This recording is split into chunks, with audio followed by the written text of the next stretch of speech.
W stolicy Sycylii, czyli Palermo.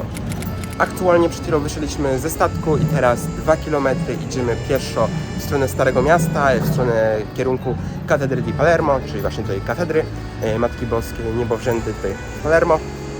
To jest dość niedaleko, więc lecimy z buta.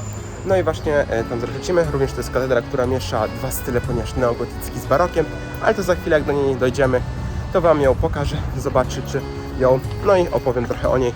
Ale teraz właśnie kierujemy się tam pięknymi włoskimi uliczkami. Trochę może jest śmieci, ale lecimy teraz w kierunku tej katedry, więc do zobaczenia już tam na Starym Mieście.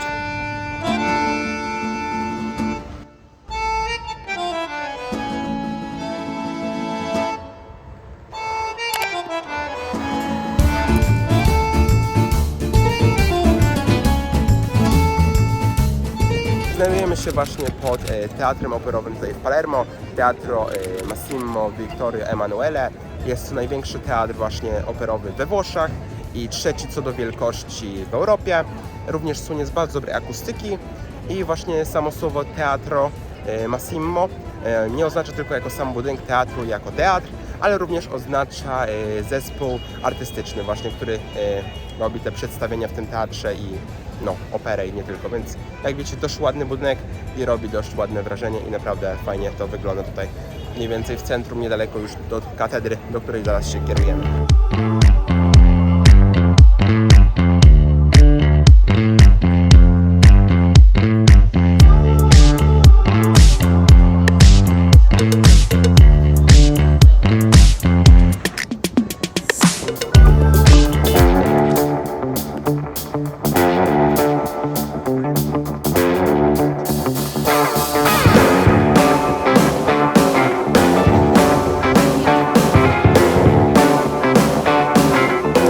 Pod kościołem Santa Ninfa de Crociferi. Jest to kościół dedykowany jednym właśnie ze świętych tego miasta, Palermo. Była finansowana w 1601 roku przez właśnie Senat Palermo, a również przez różne bogate rodziny tutaj właśnie tego miasta.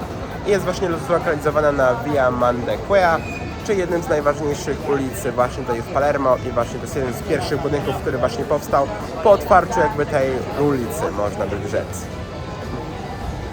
No i tak to tutaj wygląda właśnie.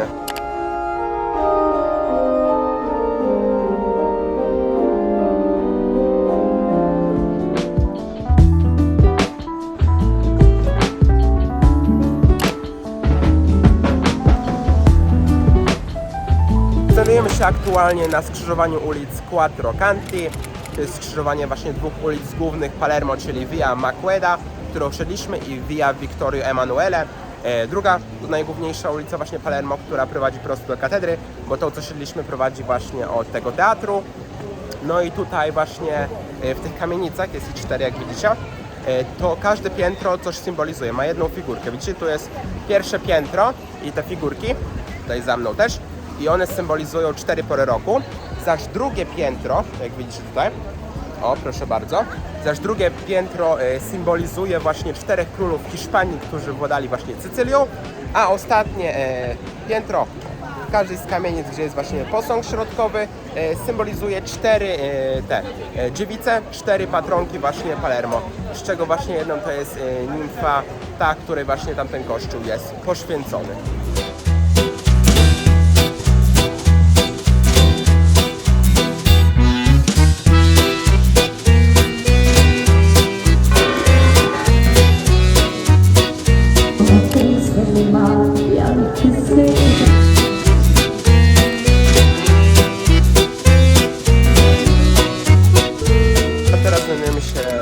przy kolejnych kościołach Świętej Maryi Boskiej i to jest też bizantyjski kościół, a tu obok kolejny kościół od tu, więc jest naprawdę dużo tych kościołów tutaj w Palermo. Ciężko każdy zobaczyć, do niektórych wejścia kościoły, więc tego jest po prostu mnóstwo. Dosłownie na każdym kroku napotykamy kolejny kościół, więc po prostu tutaj kościołów jest naprawdę masę. Ale teraz już nie zatrzymujemy się już w kolejnych miejscach, w tych wszystkich kościołach i lecimy już teraz prosto do tej katedry di Palermo, najważniejszej tutaj właśnie.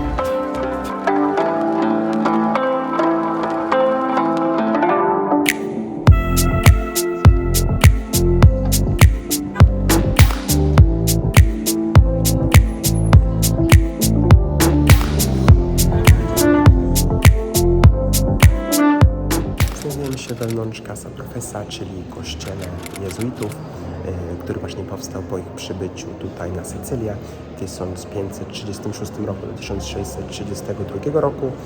No i właśnie jak widzicie w środku, konstruując bardzo delikatną i skromną fasadę na zewnątrz, w środku jest bardzo ładnie zdobiony, przepięknie pełny miraży, różnych malowideł, rysunków, nie tylko, więc przecudowny jest w środku ten kościół. I on właśnie był też współfinansowany przez króla Hiszpanii, który właśnie władał w tamtych czasach tutaj terenami Sycylii.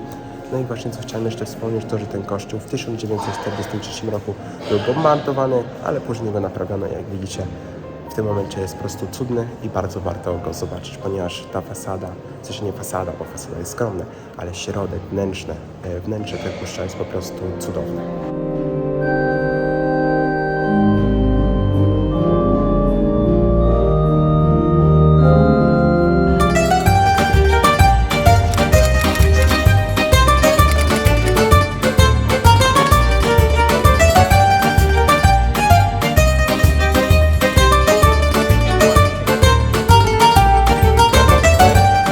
Znajdujemy się właśnie już pod tym kościołem, do którego zmierzaliśmy od początku dzisiejszego dnia, czyli Catedrale di Palermo.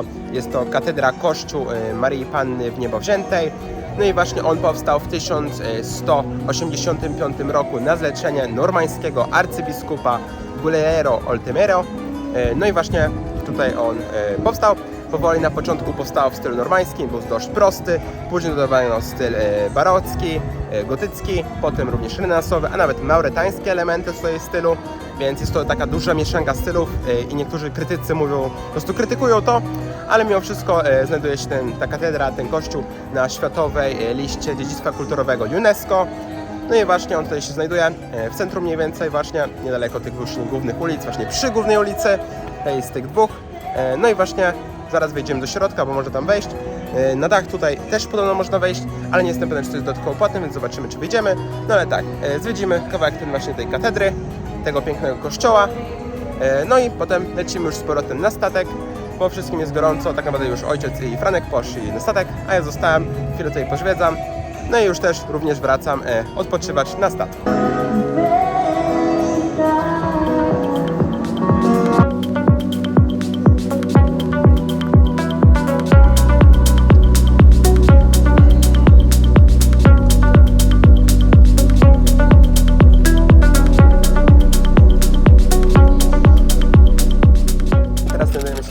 Na górze tej katedry udało się wreszcie wejść. 4 euro kosztował mnie bilet, ale była ciekawa historia z tym, ponieważ stwierdzili, że 17-latek nie może sam wejść, a moja mama nie chciała, bo chciała odpocząć. Nie chcieliśmy płacić za drugi bilet, żeby wchodzić, że ona nie chciała wejść, tylko odpocząć, ale nie chcieli niestety sprzedać tego biletu, no ale udało nam się dogadać z małżeństwem ruskim i oni po prostu dali moich rodziców i udało nam się tutaj właśnie kupić bilet i tutaj wejść na górę, bo głupie zasady sobie wymyślili Włosi, no ale tak. No jak widzicie, teraz jest piękny właśnie widok tutaj na Palermo, całe z tego właśnie dachu tej katedry. Jak widzicie za mną, tam właśnie ten placek tutaj przed tą katedrą i ogółem widok. A tam gdzieś w oddali daleko, nie wiem czy dobrze pokazuję, widać właśnie nasz statek, na który zaraz potem będziemy już wracać.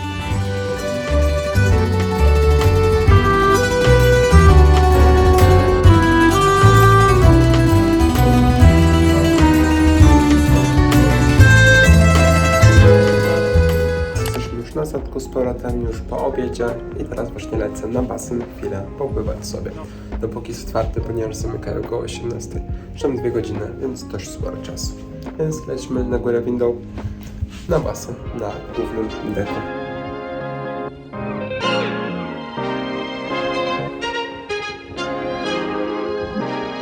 napływamy z portu w Palermo, jak widzicie jest tam za mną. Ja jeszcze właśnie kończę pływanko, które sobie dzisiaj popływałem z 2,5 godzinki, więc dość sporo, ale bardzo ciężko się pływa pomiędzy ludźmi, bo jest za dużo ich jak na takie dwa malutkie baseniki, więc jak chcesz sobie popływać, to trzeba trochę manewrować pomiędzy labiryntem ludzi.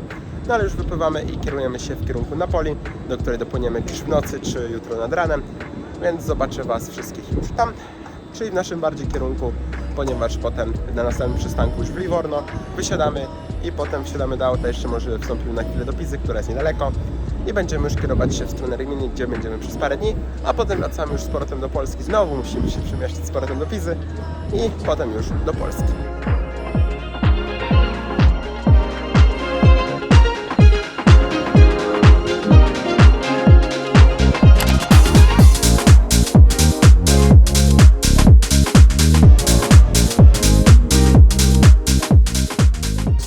Po 20:40 kolejny piękny zachód na statku. Kierujemy się właśnie w kierunku dalej Napoli, do której zajdziemy pewnie w nocy czy nad ranem. No ale jak widzicie, bardzo ładny zachód, jak codziennie prawie jest. No oprócz tam chyba jak wyszliśmy z Barcelony jednego dnia było dość pochmurnie, nie było tak ładnie, ale dzisiaj tak jak wczoraj i przedwczoraj jest bardzo pięknie. No ale tak, teraz chcę jeszcze przejść, prowadzić parę zdjęć właśnie tego pięknego zachodu słońca. Później lecimy na chwilę do teatru. I później się po prostu pokręcimy po statku. A, również dzisiaj jest ten Euro się zaczyna, więc będzie mecz otwarcia. Ciekawe, czy będą puszczali, bo coś tam widziałem, że puszczali, ale to zobaczymy, jak to będzie wyglądać. No, ale tak to już idę się przejść, a potem lecimy do teatru. I taki dzień dzisiejszy pewnie minie nam. O, muzyczka jakaś gra, proszę bardzo, tutaj w barze kolejnym, bo to jest mnóstwo tych barów, stoję na każdym kroku. No ale tak, lecimy się przejść. I do zobaczenia pewnie już jutro. Jeszcze Wam teatru, dzisiaj pokażę kolejne jakieś przedstawienia. No i do zobaczenia już jutro w Napoli.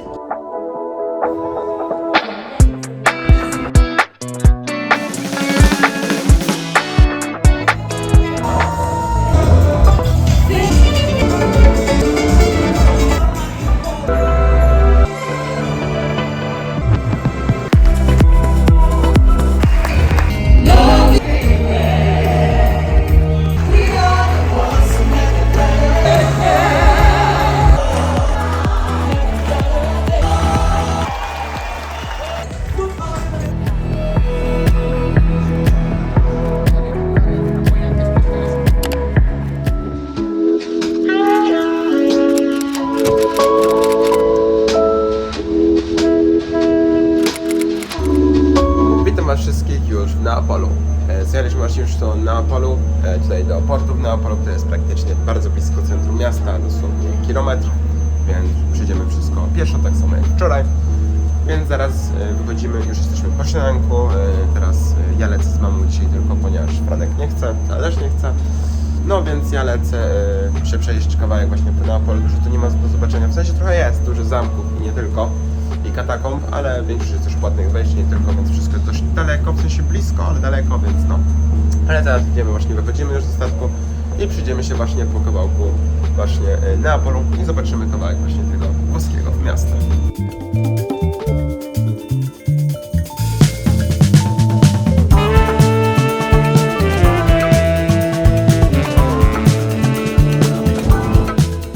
Znajduję się aktualnie pod zamkiem Castello Nuovo. To jest jeden z 7 zamków znajdujących się tutaj w Neapolu, więc jest ich dość sporo, jak widzicie. No i właśnie go nazwali Castello Nuovo, czyli nowy zamek, dlatego ponieważ chcieli go trochę odróżnić od tych wszystkich innych. No i właśnie ten zamek powstał w 1279 roku do 1282 roku i właśnie stoi tutaj praktycznie obok właśnie portu, obok naszego statku, więc bardzo bliziutko do tego zamku. Można wejść do środka, jest m.in. komnata poświęcona świętej Barbarze, która była wybudowana w 1350 roku, no ale tak on tu wygląda z zewnątrz i on był zbudowany właśnie w celu obrony miasta od strony morza, jak widzicie tu macie już morze, no i powstał w kształcie czworokąta, ma 4 wieże, gdzie później w przebudowie, kiedy przeszło to do dynastii Argonitów, coś takiego, to właśnie wybudowano wtedy jeszcze kolejną 5. wieżę i obniżono 4 pozostałe, a także trochę zmieniono jego fasadę i ogółem wnętrze, w sensie nie wnętrzne, ale no zewnątrz i właśnie pracowali wtedy na nim ci ludzie z Florencji czy właśnie z Katalonii podobno. No ale tak wygląda ten zamek z zewnątrz. Przyjdziemy się teraz kawałek na Piazza Mulcinto, czyli właśnie taki tutaj główniejszy plac mniej więcej w centrum miasta, więc idziemy teraz dalej w stronę tam.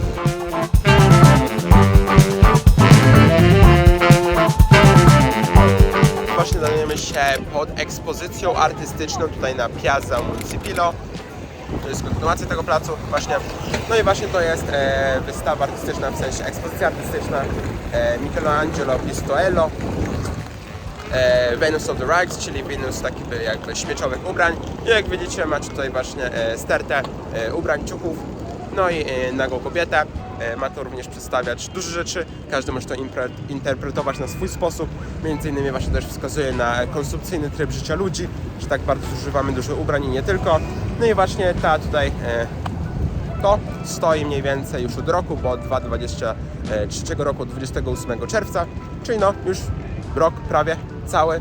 I to właśnie się znajduje tutaj na tym właśnie placu tutaj w Neapolu, też właśnie blisko portu, który jest już tam.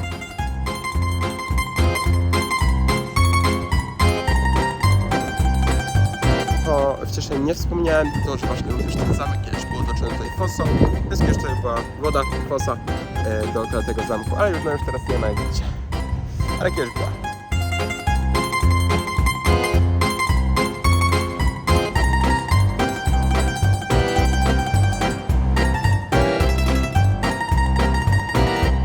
Znajdujemy się właśnie obok Teatru San Carlo. Jest to teatr, który powstał w 1737 roku na zlecenie Fryderyka III Bourbona.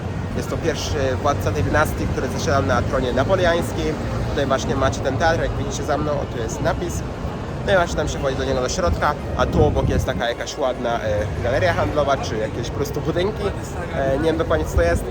No ale również właśnie ten teatr powstał w ten sposób, że to był jakby dar dla miasta, dla ludzi w celu wskazania właśnie potęgi tego władcy, która była dość potężna na tamte czasy. No i właśnie pierwsze przedstawienie w tym teatrze odbyło się 4 listopada, czyli właśnie w imieniny tego króla. Również kształt tego właśnie teatru jest w kształcie podkowy i później właśnie inne teatry, tak jak La Scala w Mediolanie, była właśnie inspirowana tym kształtem i również jakiś teatr w Wenecji. No ale to jest właśnie też jeden z najstarszych teatrów właśnie we Włoszech. No i może nie wejdziemy dzisiaj do środka, ale podobno jest bardzo ładny w środku i bardzo warto zobaczyć właśnie ten jeden z najstarszych teatrów w Europie i we Włoszech. Również jest dość wysoki poziom tego teatru, ponieważ ma chyba 6 nagród Abbiati. To jest taka nagroda włoska, która jakby jest po prostu symbolikiem tego samego jak Oscary, tyle że we Włoszech.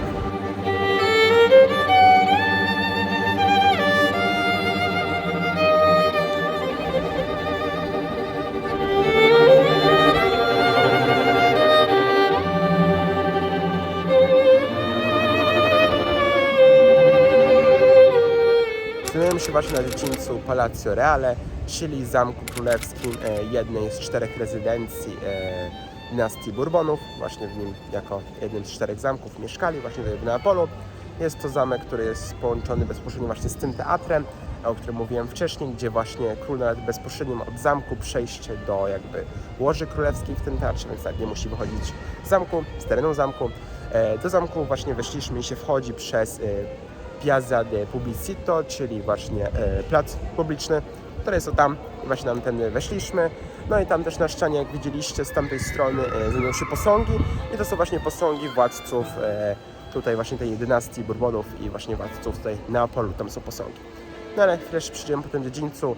Tutaj jest również gdzieś zlokalizowane muzeum, a również jest jakaś wystawa Tolkiena, ale nie będziemy na nią wchodzić, ponieważ bilety są akurat dość drogie, ponieważ 15-20 euro chcą za jakieś tutaj wstępy, wejścia do niektórych miejsc, więc tylko przyjdziemy się kawałek tutaj i lecimy już wychodząc z tego zamku. Przyjdziemy się kawałek po mieście i pewnie będziemy powoli zataczać kółko, czy jeszcze jakieś kościoły pozwiedzamy, czy coś.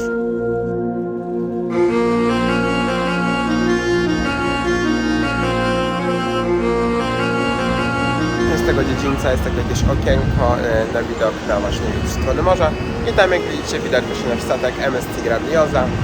No, więc dość sporo jest ten dzień, dużo to jest do zobaczenia, więc wcale nawet nie trzeba wchodzić do środka, bo sam dzień jest dość dużo czasu zajmuje, żeby sobie zobaczyć całe. No i piękne góry.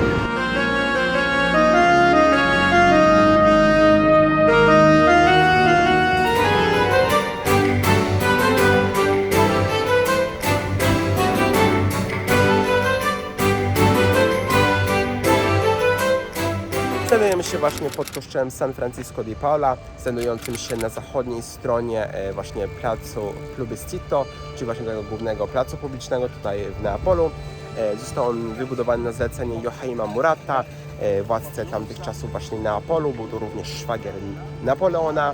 No i właśnie on zlecił budowę tego kościołu, tego placu z tymi kolumnidami. No i właśnie on został ukończona budowa w 1816 roku. I właśnie tak oto powstał ten pałac i był później poświęcony właśnie Francisco di Paola, który właśnie przybył w tym czasie, w tym klasztorze. I on tutaj się właśnie znajduje. Również co chciałem powiedzieć, to tam dużo bezdomnych strasznie leży, więc no, prawdziwe oblicze Włochów, czy właśnie Francji, to sporo bezdomnych, jak podróżowaliśmy właśnie tutaj w Marsylii, byliśmy czy teraz we Włoszech, to sporo naprawdę tutaj jest tych bezdomnych leżących. W Polsce jest mniej mimo wszystko. No i właśnie to jest ten kościół, wejdziemy zaraz do środka, w środku jest parę równie ładnych rzeźb. No i zobaczymy go. Lecimy już dalej w kierunku centrum, przyjdziemy się jeszcze kawałek i będziemy już wracać powoli w stronę statku.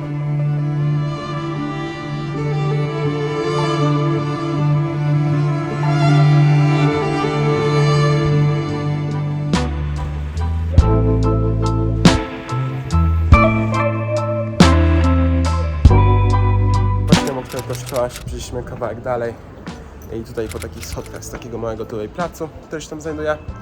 Jest taka bardzo ładna, malownicza, włoska uliczka, jak widzicie, więc bardzo fajnie to wygląda. Ale lecimy z powrotem po tych schodach na dół i już w stronę portu i statku pewnie.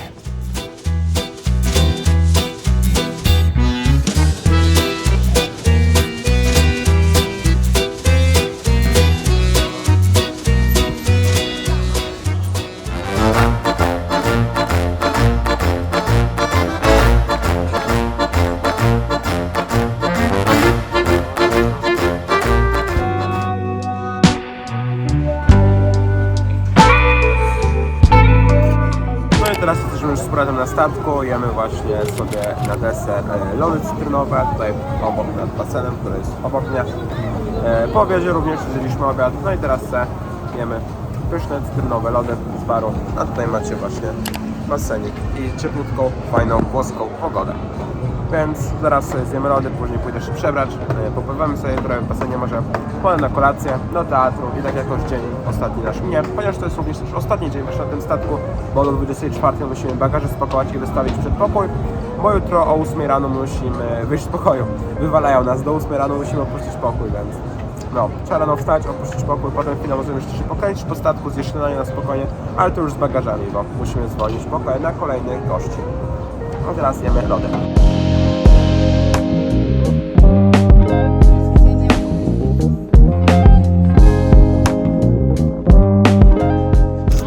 Na basenie, na drugiej stronie statku, akurat na środkowym deku, tak jakby, no ale przyszłem na chwilę na tył, żeby pokazać wam właśnie piękny widok Neapolu, właśnie ze statku, tego samego statku, tego samego takiego, który przylął z Karaibów, w sensie z Karaibów w takim sensie, że po prostu podczas lata pływała tutaj po Europie, tak samo jak nasz, ale no to taki typowy, bo amerykański, a to jest firma włoska.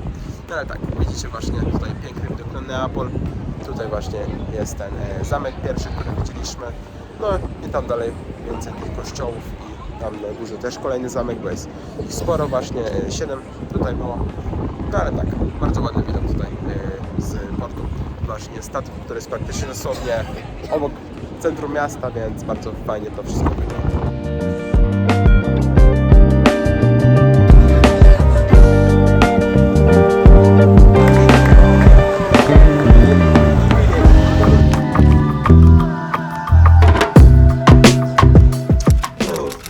Noc właśnie nasza już na tym statku, bo jutro z samego rana o 9 wychodzimy już do Livorno, schodzimy ze statku niestety, więc już ostatnia noc, zielona noc tutaj właśnie na statku, więc zaraz lecę już właśnie spać, może przesłuchanie.